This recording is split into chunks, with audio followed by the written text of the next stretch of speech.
Good morning. This is our Sunday service for October 3rd, 2021. Our service this morning is by Reverend Nick Filzen, and as you've guessed already, it's the blessing of the animals, where we celebrate our relationships with our non-human fellow travelers.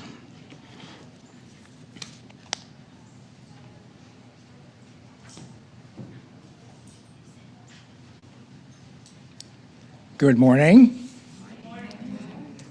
Do we have any human visitors today? People who are here for the first time, please raise your hand. Sir, could you rise and give us your name so we can welcome you? I'm TJ. Hi, TJ. Welcome. So what we're going to ask you to do sometime during the service is you'll find a blue card like this, and if you'd fill that out and leave it at the front table, that would be great. It'll help us keep in touch with you and welcome you to the church. I'm happy to report that about 30 minutes after we sent the notice on Friday that the website link was not correct, the website was corrected. So from now forward through December 31st, you can go ahead and use the click here to join live on our normal homepage, and it will work for the next 3 months. The family ministry program needs more adult helpers for the nursery and the RE classes. And if we don't have enough volunteers, these programs cannot be offered. Please contact Reverend Kim if you can help, even if occasionally. The parents group will meet today at 12:15. So please look for Reverend Kim in the playground after the service. Next Sunday, we will resume our traditional Second Sunday collection, another step along the way toward returning to normal. And in honor of the blessing of the animals this month, we will donate the plate offering to the Augusta Humane Society. Our October church fundraiser is the Tailgate Rummage Sale on Saturday, October 23rd. Ruth Garrison and Marika Bhattacharya are chairing this event and are seeking volunteers to help with various aspects of the sale. Sign-ups for seller parking spots are open until October 19th. There's a huge sign-up sheet on the bulletin board in the hallway. You can't miss it. So please go look for it. It's right in the middle. And that way we will be able to have an organized way of allocating positions or locations for people who are selling their stuff. I do want to remind you that we're going to ask you to bring your own items for sale and not drop them off at the church. It's important that it's difficult to remove them after the fact. So we're going to ask you to keep control of your own products. Reverend Nick holds weekly open office hours now from 4 to 5:30 on Wednesdays and Fridays. You can arrange a meeting ahead of time or just show up for a 15-minute slot. Zoom is also an option. Of course, he can meet with you by appointment at other times, but these open office hours are dedicated to chats with you. Remember to take a look at the weekly announcements and the UUCA public calendar for details and contact information about upcoming events. Thank you.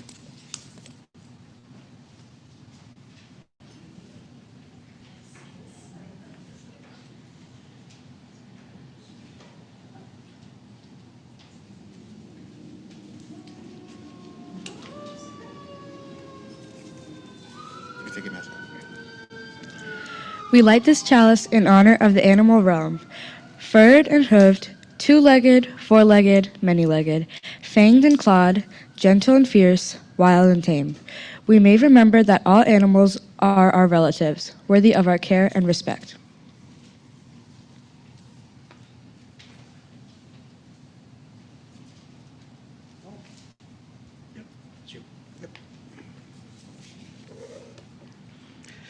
Our opening hymn this morning is hymn number 1052 in the teal hymnals, The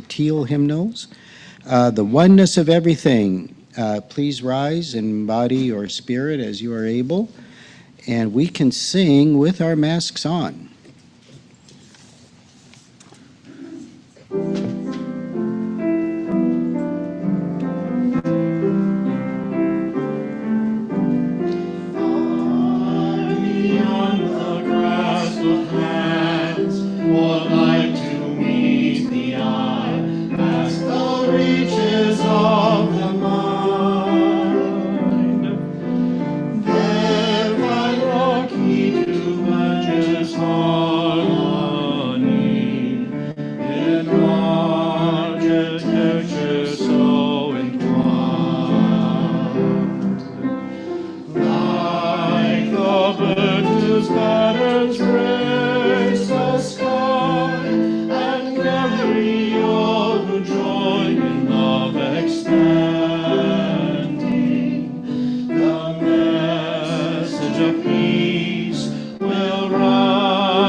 carrying the weight of the world upon its wings.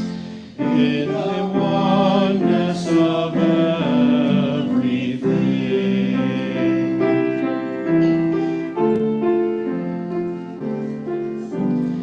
Peace is in the depths of trees, who stir before the first breath of wind is yet perceived. Trust in the sun becoming one with the dance, and all mysteries can be believed. Songs of lifelong past that touch our own are written in the earth, ever giving. And now to maintain the harmony gives to us all lives worth living.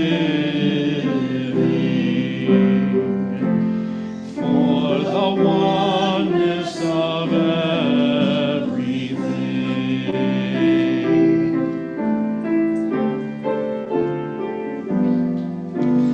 Still we seek to find the truth that we might understand and reduce to terms defined.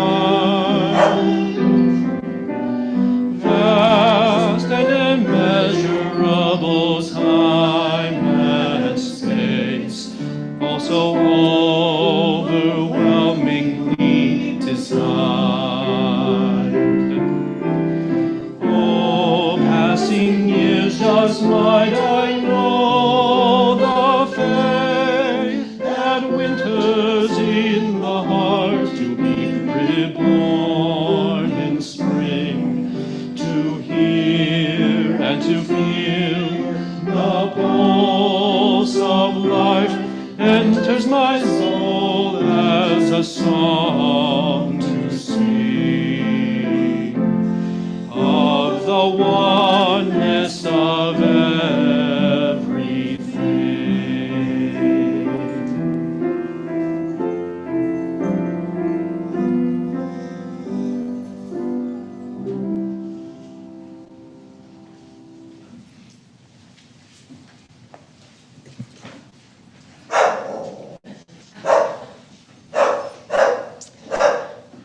Good morning, everybody. My name is Chris Palmer. I'm one of the pastoral care members, and this is a time in our service when we share the joys and sorrows that we've had in the past week. I'd like to say that this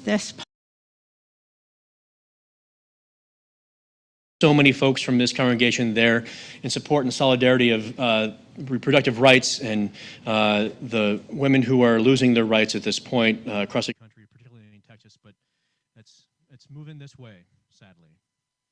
I also want to say one more joy for the folks who came to the Augusta Canal yesterday morning to do our quarterly cleanup there of the area that we've adopted.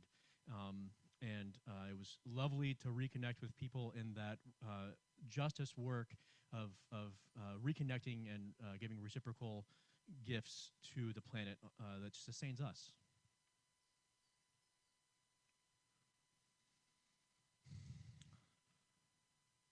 Now is the moment in our service where we reconnect with our bodies, with the ground, with this moment.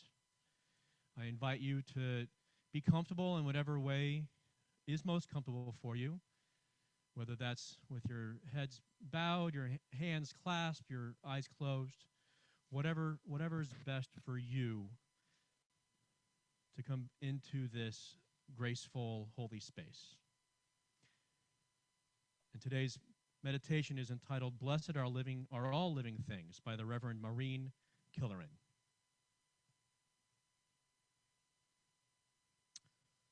For the blessing of animal companions, we give thanks. For the beautiful ones, those whose fur is silky and whose tails are long, whose feathers are brilliant or whose voices are splendid, we give thanks. For the frantic ones, the runts and the hungry who run for a food bowl or a pat as though this is life's last possible gift, we give thanks. For the obnoxious ones like mine,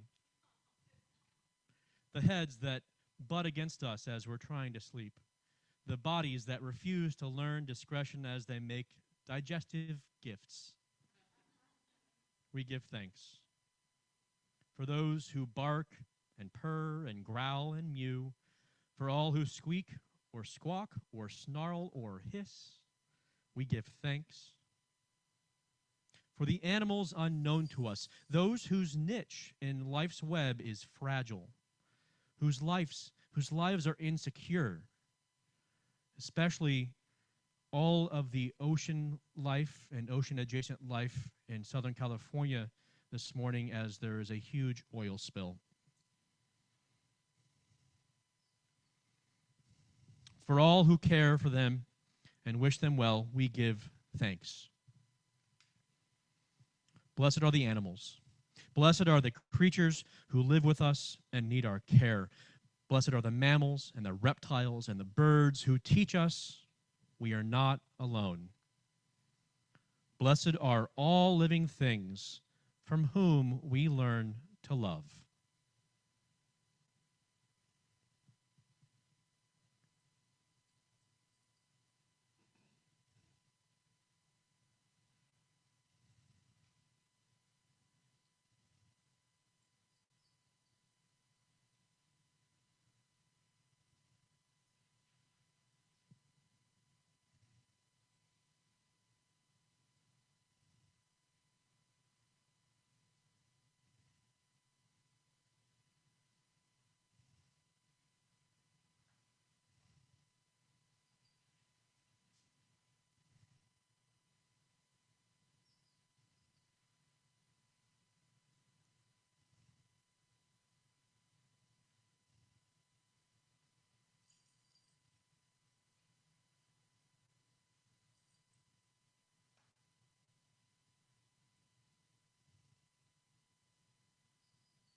Blessed be.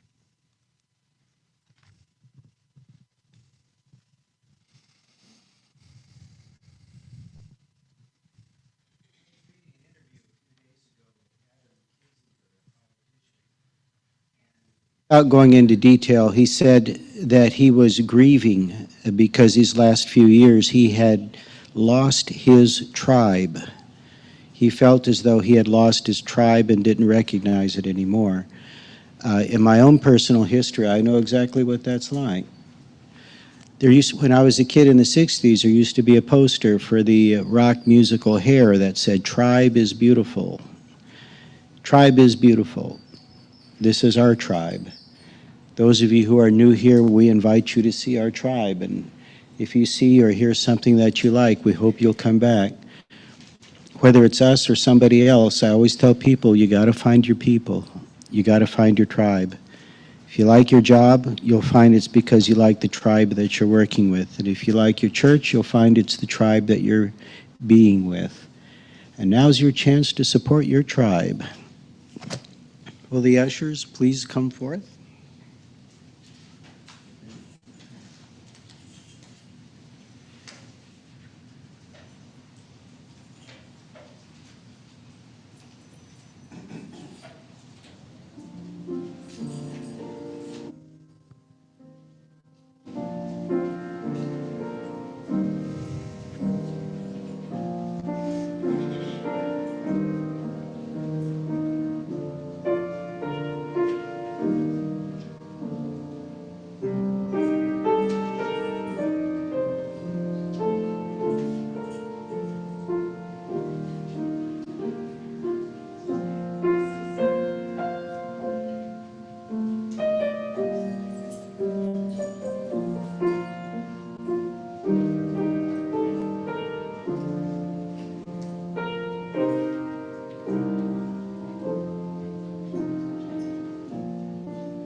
For the generosity, we thank you.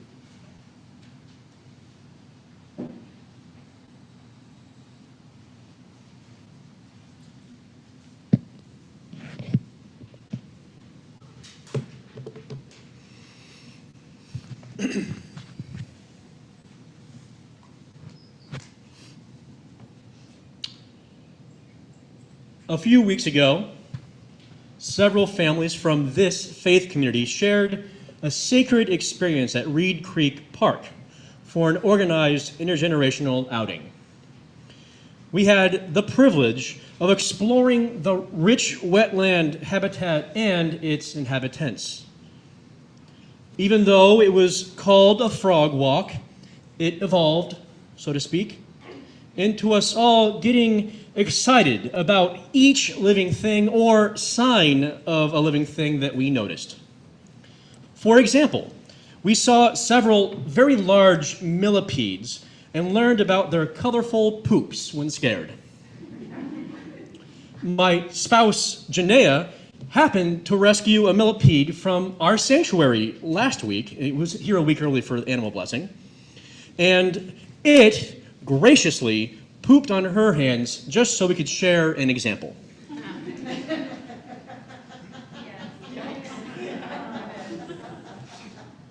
Thank you, Great Millipede. Since it was supposed to be a frog walk, we learned some cool info about frogs and toads from a professional expert and from some young animal experts who were technically guests, but easily could have been on the payroll with their impressive knowledge.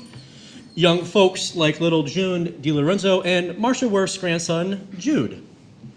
Their knowledge, which dwarfed mine, was inspiring.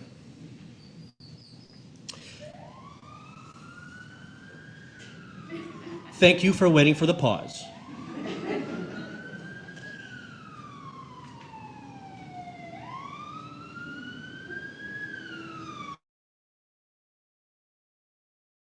A very pregnant pause. Beyond being impressed by some cool kids and learning a lot myself, a few things stuck out for me that evening, which had the clear impact of cultivating relationship, which happens to be the church-wide theme this month here at the UU Church of Augusta, cultivating relationship. Sure, the event served the important relationship-building purpose between us humans who attended, but relationship wasn't only cultivated with other humans. It was cultivated with the entire animal kingdom, well, at least this small local part of it, with the ecosystems of which we're only a small part, with the interdependent web of existence. And since we're blessing the animals closest to our hearts here this morning, and tomorrow happens to be the feast of St. Francis, I thought I'd reflect on the importance of continual cultivation of reciprocal relationship with our non-human kin today. One of the things that our professional frog walk guide, who happens to be Marcia Worst's daughter, Trish, hi Trish, what she taught us before we started the official walk was that wetlands are usually government-protected lands, a good thing. Yet, as an integral aspect of their existence, they're necessarily pretty low relative to sea level, and therefore often get toxic runoff from roads and other industry. This puts many of the creatures who require that kind of ecosystem for survival in danger. Subsequently, there has been a massive and tragic decline in frog and toad populations. Doing a quick Google search for frog population decline, there's no shortage of corroborating sources. The top search result from the U.S. Geological Survey says, quote, amphibian declines are a global phenomenon that has continued unabated in the United States since at least the 1960s. The average decline in overall amphibian populations is 3.79% per year, though the decline rate is more severe in some regions of the U.S. In addition to the runoff from roads, threats to amphibian populations include human influence from the Mississippi River east, disease, particularly a chytrid fungus in the upper Midwest and New England, pesticide applications east of the Colorado River, and climate changes across the southern U.S. and the West Coast. Chytrid fungus aside, the rest of the issues facing these sacred hopping creatures and climate change buoys are human-caused. As a species, we humans are clearly not behaving in a way that promotes reciprocal relationship with our animal brethren. And it doesn't just harm the frogs and toads. Since we're intricately interconnected, it harms us too. Another cool thing that we learned from our frog and toad discussion at the park is that frogs and toads can breathe through their skin. This superpower offers us another huge clue about the ominous direction in which this planet is headed.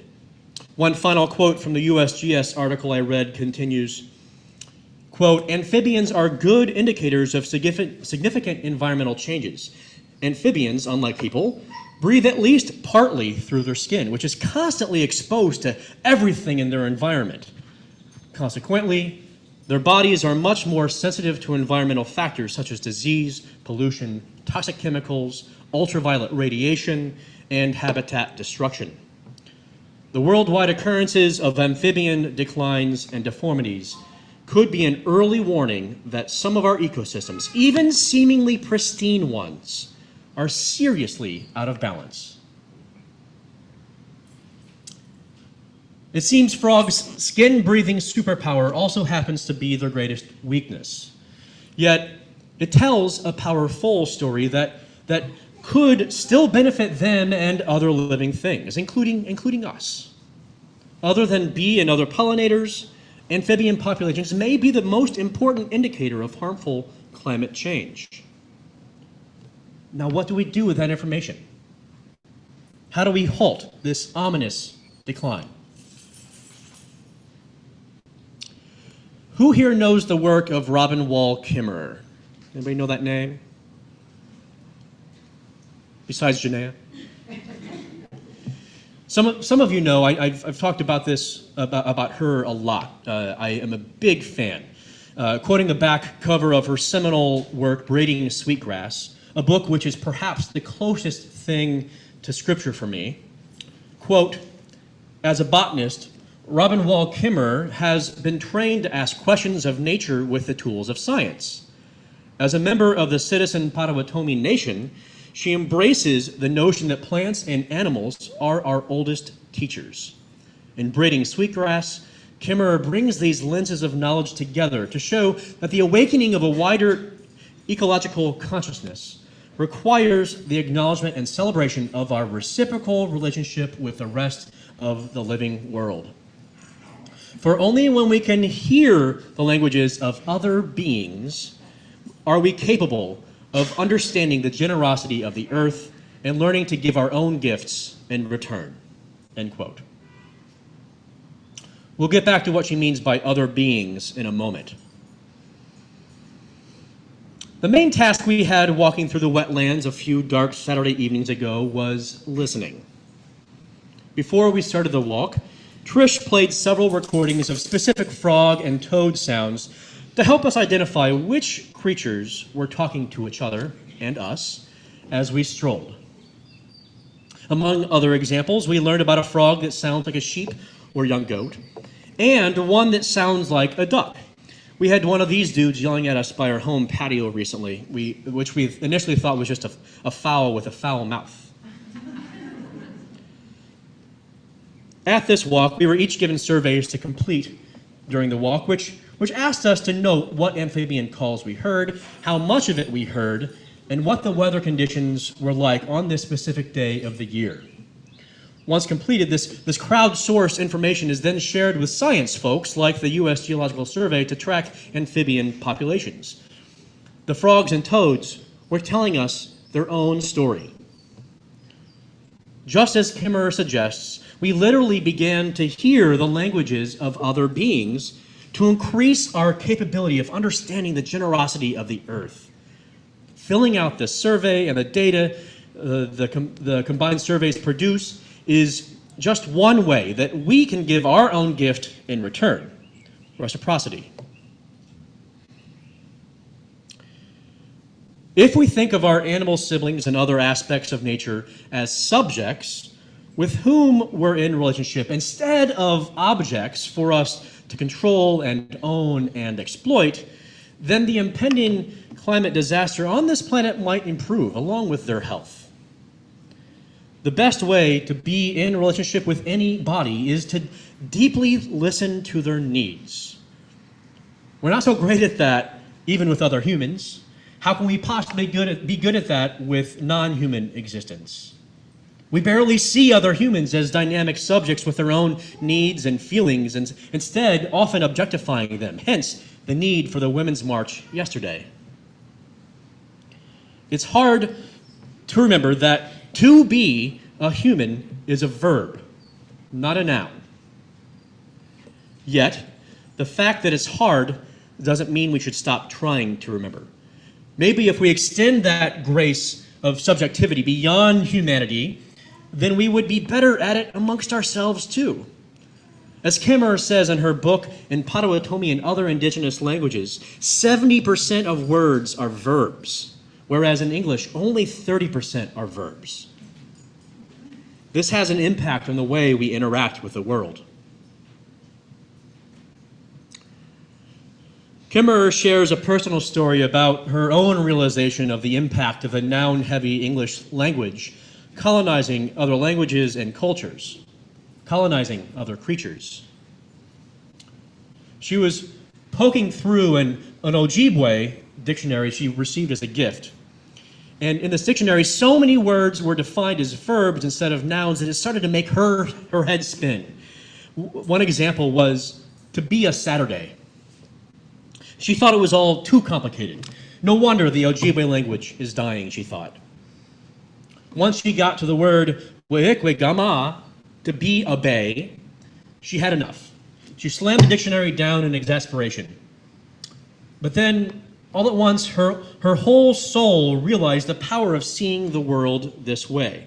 She says, quote, "An electric current sizzled down my arm and through my finger and practically scorched the page where that one word lay. In that moment, I could smell the water of the bay, watch it rock against the shore, and hear it sift onto the sand. A bay is a noun only if water is dead. When bay is a noun, it is defined by humans, trapped between its shores and contained by the world. But the verb weekwegama, to be a bay, releases the water from bondage and lets it live. To be a bay holds the wonder that, for this moment, the living water has decided to shelter itself between these shores, conversing with cedar roots and a flock of baby mergansers, because it could do otherwise. Become a stream, or an ocean, or a waterfall, and there are verbs for that too. To be a hill, to be a sandy beach, to be a Saturday. All are possible verbs in the world where everything is alive. Water, land, and even a day. The language a mirror for seeing the animacy of the world, the life that pulses through all things.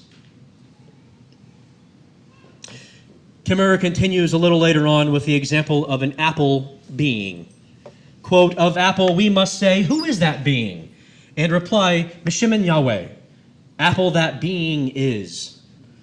Yahweh, the animate to be, I am, you and they are, she, he is. To speak of those possessed with life and spirit, we must say Yahweh.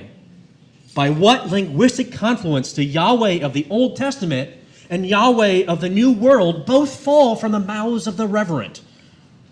Isn't this just what it means to be, to have the breath of life within, to be the offspring of creation?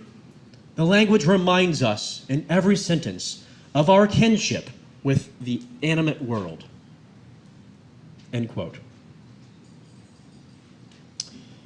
This understanding of the world beyond humans doesn't have to be limited to our First Nations cousins. Folks who are indigenous to Europe can and have behaved this way too. Thomas Berry says, "We must say of the universe that it is a communion of subjects, not a collection of objects." And of course, St. Francis of Assisi also had a legendary reciprocal relationship with animals, not one in which he lorded over his animal friends. According to AveMariaPress.com, by preaching to birds and taming wolves, oh, if St. Francis could come and tame my wolf.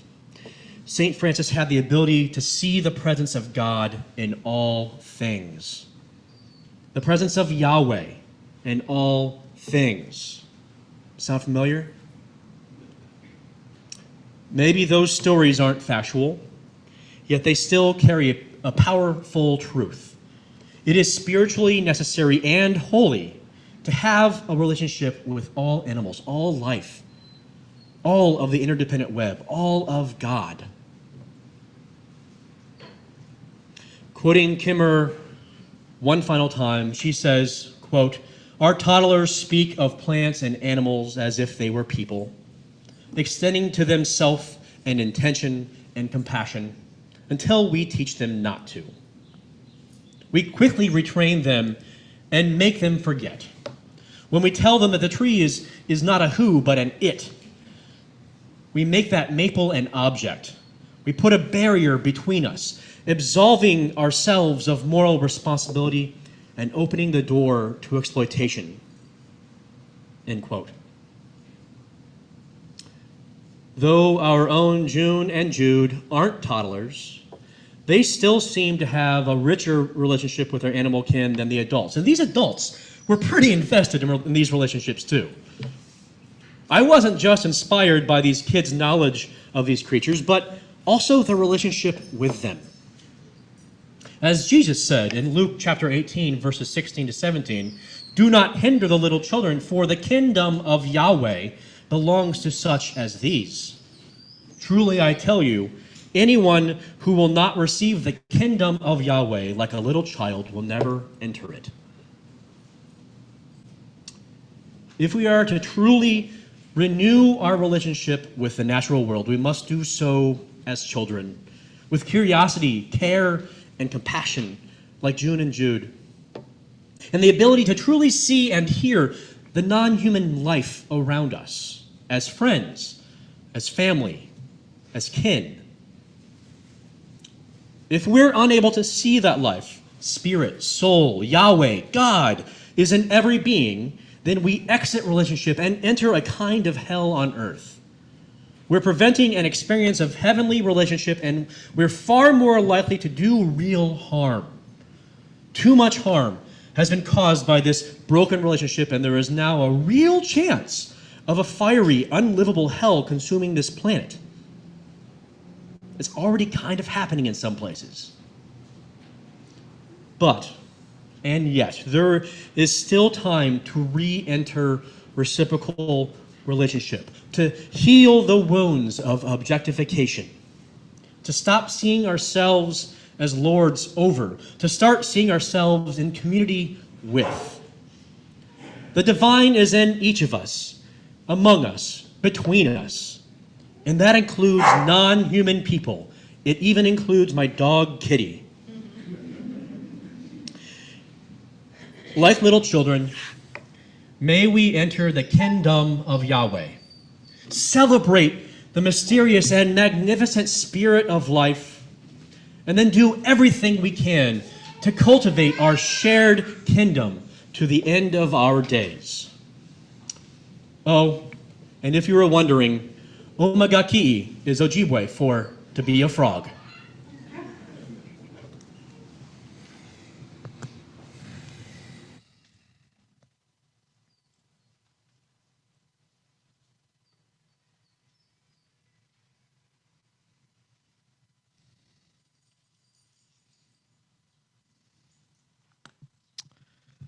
Now is time for our animal blessing.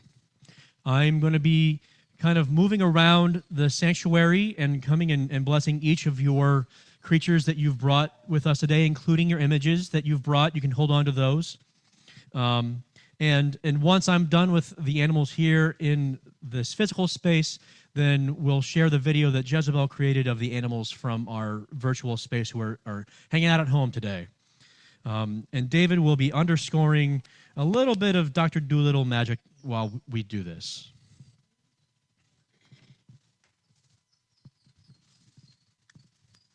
Go ahead.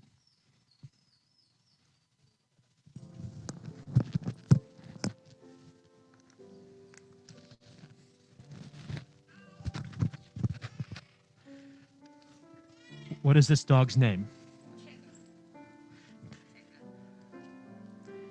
Bless Tigga, and may Tigga and all those who care for them be held in love and creation. What is this cat's name?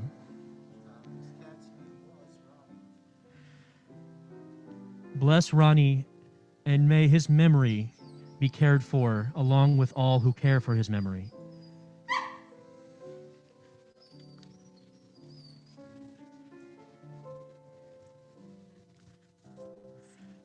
What is this dog's name? Bless Siggy, and may Siggy and all those who care for him be held in love and creation.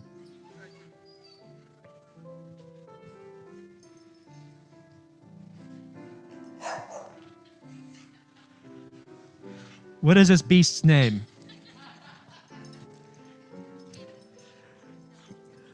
Bless Kitty, and may all of us who care for her be held in love and creation. What is this dog's name? Say again. Bless Mango, and may Mango and all those who care for them be held in love and creation.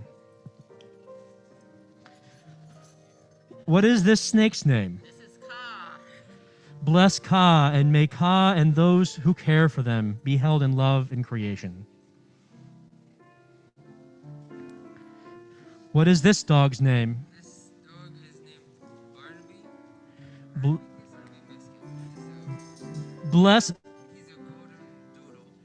well, bless the golden doodle Barnaby Biscuit, and may the golden doodle Barnaby Biscuit, and all those who care for him be held in love and creation.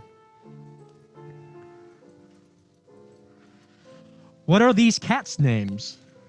These belong to my roommate who passed. This is Daenerys and Lessa, and this is my cat Bonsai. Canaris, Lessa, and Bonsai. Bless them, and may they and all those who care for them be held in love and creation. What is this mammoth's name? Archbishop General Daisy Theodosia Peaches DeGrasse Tyson, Esquire LLC, but you can call her Daisy. Thank you, because I wasn't going to try. Bless Daisy, and may Daisy and all those who care for her be held in love and creation.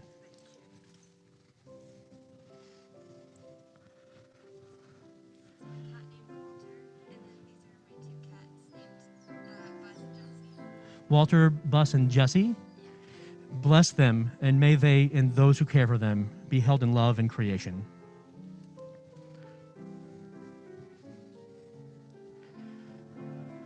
What is this dog's name? This is Blue. Bless Blue, and may Blue and all those who care for Blue be held in love and creation. What are these beauties' names? This is Kitsune, and this is Maisie. Kitsune and Maisie. And we have, this is my cat, Oswald, Oh. and this is my mom's cat, Jekyll. Jekyll is 20 years old. Oh, wow. And this is Howard, the pug snake from Reed Creek. Is that the- He had to be euthanized on Friday. I heard, I'm sorry. Well, bless them all and bless their memories, and may they and all those who care for them be held in love and creation. Who do we have here? We have Rose and her brother Dibley. His comportment is not sure. Okay. Well, bless them both, and may they and those who care for them be held in love and creation. Good. Okay. Let's go ahead and share the video. Oh, did I miss one? Sorry. What is this dog's name? Bless Atticus, and may Atticus and all those who care for them be held in love and creation. What is it? Sasha? Bless Sasha, and may Sasha and all those who care for Sasha be held in love and creation.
Meow rice.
Bless each of these animal family members. May they and those who care for them be held lovingly in the chalice of creation.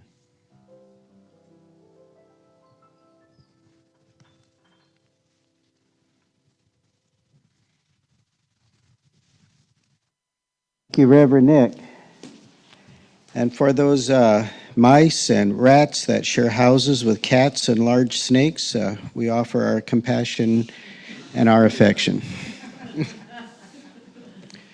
Our closing hymn is number 207, Earth Was Given as a Garden. Stand in body or spirit as you are able, and you may sing through your masks.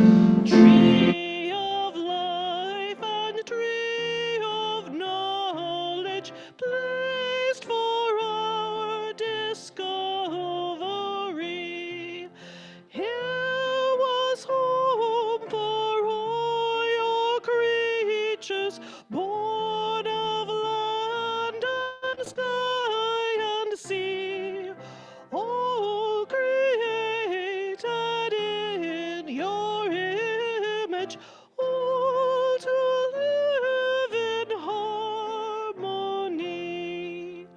Show to us again the garden where all life flows fresh and free. Gently guide your sons and daughters into full maturity.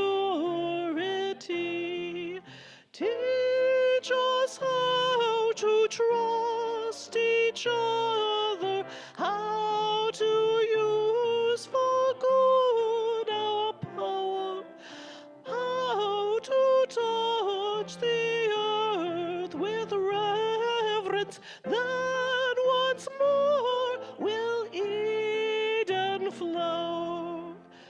Bless the earth and all your children. One creation make us whole. Interwoven, all connected, planet-wide and inmost soul. Holy Mother, life bestowing, bid our waste and warfare cease. Fill our soul with grace o'erflowing. Teach us how to live in peace.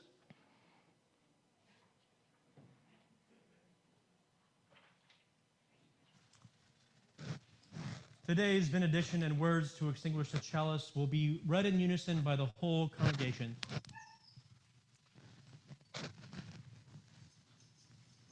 And folks from home, please feel free to join in with your microphones muted. Gracious Creator, hear and bless thy beasts and singing birds, and guard with tenderness small things that have no words. Amen.